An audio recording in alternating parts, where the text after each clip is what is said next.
গত বেশ কিছুদিন ধরে ইরান যুদ্ধ ও ইউক্রেন যুদ্ধের ডেভেলপমেন্ট দেখে অনেক বিশ্লেষক বলছেন ইউক্রেন যুদ্ধ আর মধ্যপ্রাচ্যের সংঘাত এখন এক সূত্রে গাঁথা হয়ে যাচ্ছে। এরই মধ্যে মধ্যপ্রাচ্যে যুক্তরাষ্ট্রের সামরিক ঘাঁটির উপর রুশ স্যাটেলাইট নজরদারির অভিযোগ করেছেন ইউক্রেনের প্রেসিডেন্ট জেলেনস্কি। এই বিস্ফোরক অভিযোগের পর মার্কিন প্রেসিডেন্ট ডোনাল্ড ট্রাম্প আরও এক কাঠি সরেস। তিনি জানিয়েছেন তিনি সরাসরি ভ্লাদিমির পুতিনের কাছ থেকে বিষয়টি জেনে নেবেন কিভাবে দুটি ভিন্ন যুদ্ধক্ষেত্র এখন মিলেমিশে একাকার হয়ে পড়েছে আর গড়িয়ে যাচ্ছে তৃতীয় বিশ্বযুদ্ধের পথে। তাই অবাক করছে বিশ্লেষকদের। নগদ নিয়ে এলো হার না মানা হার অফার। সর্বনিম্ন 10,000 টাকা রেমিটেন্স নগদে পাঠালে থাকছে স্বর্ণের হার জেতার সুযোগ। বাহরাইন, জর্ডান ও কুয়েতে থাকা মার্কিন বিমান ঘাঁটির উপর রুশ স্যাটেলাইট নজরদারি চালিয়েছে বলে অভিযোগ উঠেছে। ইউক্রেনের প্রেসিডেন্ট ভলোদিমির জেলেনস্কির দাবি, গত 19 ও 20 জুলাই 4টি মার্কিন ঘাঁটিতে এই নজরদারি চালানো হয়। মার্কিন প্রতিরক্ষা সচিব পিট হেগসেতো কংগ্রেসের শুনানিতে বিষয়টি স্বীকার করেছেন যে রাশিয়া ও ইরানের মধ্যে গোপন সমন্বয় রয়েছে।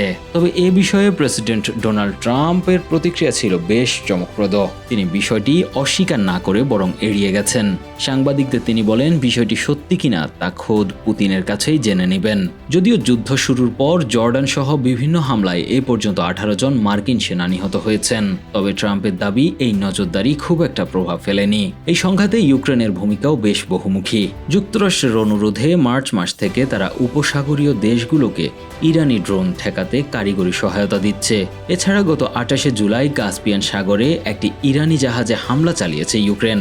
তাদের দাবি ছিল জাহাজটি রাশিয়ার জন্য সামরিক সরঞ্জাম বহন করছিল। মধ্যপ্রাচ্যের যুদ্ধক্ষেত্রের বর্তমান চিত্রটিও বেশ জটিল। জুনে ঘোষিত যুক্তরাষ্ট্র ও ইরানের যুদ্ধবিরতি চুক্তি জুলাই মাসে ভেঙে পড়েছে। আগস্টে হরমুজ প্রণালীতে যুক্তরাষ্ট্র আবারও নৌ অবরোধ আরোপ করেছে। ইরানও পাল্টা হুঁশিয়ারি দিয়েও জানিয়েছে অনুমোদিত রুটের বাইরে কোনো মার্কিন রণতরী ঢুকলে তা লক্ষ্যবস্তু বানানো হবে। বিশ্লেষকরা বলছেন ইউক্রেন ও মধ্যপ্রাচ্য এই দুই যুদ্ধক্ষেত্র এখন আর আলাদা নেই। আটলান্টিক কাউন্সিলের মতে ইউক্রেন যুদ্ধে পাওয়া ড্রোন প্রযুক্তি এখন রাশিয়া ইরান সহযোগিতার মাধ্যমে মধ্যপ্রাচ্যে ফিরে আসছে।